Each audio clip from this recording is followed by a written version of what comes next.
மீண்டும் ஒரு விளையாடியதோடு உங்கள் அனைவரையும் சந்திப்பதில் பெருமகிழ்ச்சி. இந்தியா மற்றும் தென்னாப்பிரிக்காவுக்கு இடையிலான இரண்டாவது டெஸ்ட் போட்டி இன்றைய தினத்தில் கவுஹாத்தியில் ஆரம்பமாய்ந்தது குறிப்பிடத்தக்கது. ஏற்கனவே முதலாவது போட்டி கொல்கத்தா ஈடன் கார்டன் மைதானத்தில் ஆரம்பமாய்ந்தது குறிப்பிடத்தக்கது. இந்த போட்டியை பொறுத்தவரையில் இந்திய அணி 30 ஓட்டங்கள் வித்தியாசத்தில் அதிர்ச்சி தோல்வி அடைந்திருந்தது என்பது குறிப்பிடத்தக்கது. ஆகவே இன்றைய போட்டியை பொறுத்தவரையில் இந்த இரண்டாவது டெஸ்டில் எப்படியாவது வெற்றி பெற்று உலக டெஸ்ட் சாம்பியன்ஷிப் போட்டிகளிலே புள்ளிப்பட்டியல் முதல் நிலைக்கு வருவதற்கான வாய்ப்பை ஏற்படுத்தும் முகமாக இந்த போட்டி ஆரம்பமாய்ந்தது குறிப்பிடத்தக்கதாகவே. இந்த போட்டியானது நாணய சுற்றி வெற்றி பெற்றிருந்தார்கள் தென்னாப்பிரிக்கா அணி என்பது குறிப்பிடத்தக்கது. தமது அணியை முதலாவதாக துட்டுப்படுத்த ஆட தீர்மானித்திருந்தார்கள். அதன் அடிப்படையில் ஆரம்ப விக்கெட்டுக்காக ஐடன் மார்க்கம் மற்றும் ரியான் ரிகல்டன் ஆகிய இருவரும் சிறப்பான இணைப்பாட்டம் அமைத்திருந்தார்கள். இந்திய அணிக்கு ஒரு சவாலான ஒரு துட்டுப்பாட்டத்தை அமைத்திருந்தார்கள். 82 ஓட்டங்கள் பெற்றுக் கொடுத்தார்கள் முதலாவது விக்கெட்டுக்காக. பும்ராவின் பந்துவீச்சில் ஐடன் மார்க்கம் 4 ஓட்டங்கள் 5 இடங்களாக 38 ஓட்டங்களோடு ஆட்டம் இழந்து வெளியேந்தது குறிப்பிடத்தக்கது. அதன் பின்னதாக ரியான் ரிகல்டன் 4 ஓட்டங்கள் 5 இடங்களாக 35 ஓட்டங்களோடு குல்தீப் யாதவுடைய சுழற்பந்து வீச்சில் ஆட்டம் இழந்து வெளியேறினதும் குறிப்பிட்டு கூற வேண்டிய விடயமாக இருக்கிறது. அந்த வகையில் ஸ்டிஸ்டன் ஷாப் அதிரடியான ஒரு துடுப்பாட்டத்தை இன்றைய தினத்தில் 4 ஓட்டங்கள் 2 6 ஓட்டங்கள் 2 இடங்களாக 49 ஓட்டங்கள் பெற்றிருந்த வழக்கில் 50வது ஓட்டம் பெற முயற்சி செய்திருந்த வழக்கில் குல்தீப் யாதவுடைய சுழற்பந்து வீச்சில் KL ராகுலிடம் பிடிகொடுத்து ஆட்டம் இழந்து ஏமாற்றத்தோடு மைதானம் பெற்று வெளியேறியிருந்தார்.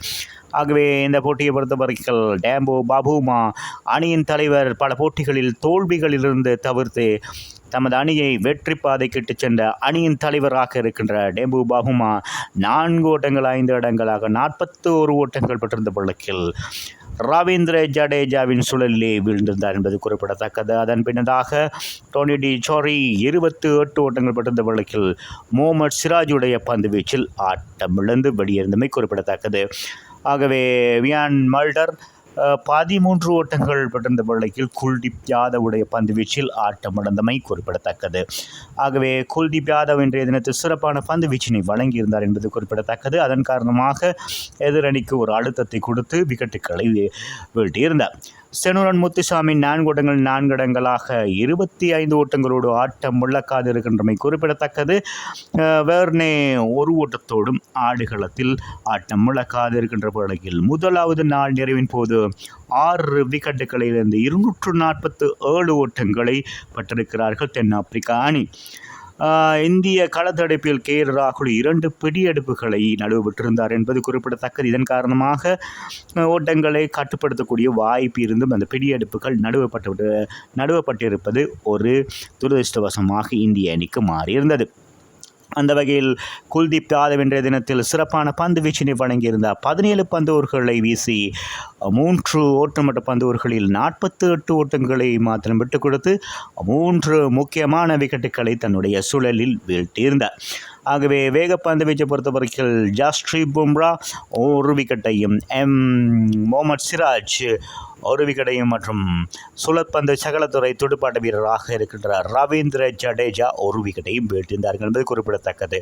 ஆகவே இந்த இரண்டாவது டெஸ்ட் போட்டியில் இந்திய அணி எப்படியாவது வெற்றி பெற வேண்டும் என்ற அடிப்படையில் நாளைய தினம் 2வது தினமாக ஆரம்பிக்க இருக்கிறது. ஆகவே நாளைய தினத்தில் மீதம் இருக்கின்ற தென்னாப்பிரிக்காவின் 4 விக்கெட்டுகளை விரைவாக வீழ்த்தி இந்திய அணி துட்டுப்படுத்த ஆடி ஒரு பெரிய இலக்கை முதலாவது இன்னிங்ஸிலே பெற வேண்டி இருக்கிறது. ஆகவே என்ன செய்ய போகிறார்கள் என்பதை பொறுத்திருந்து பார்க்க வேண்டும். நாளைய தினம் 2வது தினமாக ஆரம்பமாக இருக்கிறது. ஆகவே இந்திய பந்து வீச்சாளர் வேகமாக விக்கெட்டுகளை வீழ்த்த வேண்டும். துடுப்பாட்ட வீரர்கள் இந்திய ஆரம்ப துடுப்பாட்டங்களிலிருந்து ஒவ்வொரு வீரரும் சிறப்பான துடுப்பாட்டத்தை அமைக்கும் போது அது கூடிய ஓட்டங்களை பெற்றுக் கொடுக்கக்கூடிய வாய்ப்பு இருக்கிறது. எதிரணிக்கு ஒரு அழுத்தத்தை சவால் மிக்கனான இலக்கை நினைக்கக்கூடிய வாய்ப்பு இருக்கிறது. ஆகவே மீண்டும் ஒரு விளையாடிச்சோடு உங்களை சந்திக்கும் வரை உங்களிடமிருந்து விடைபெறுவது உங்கள் அன்பின் பாதுலை தாஸ். வணக்கம் அன்பு சொந்தங்களே.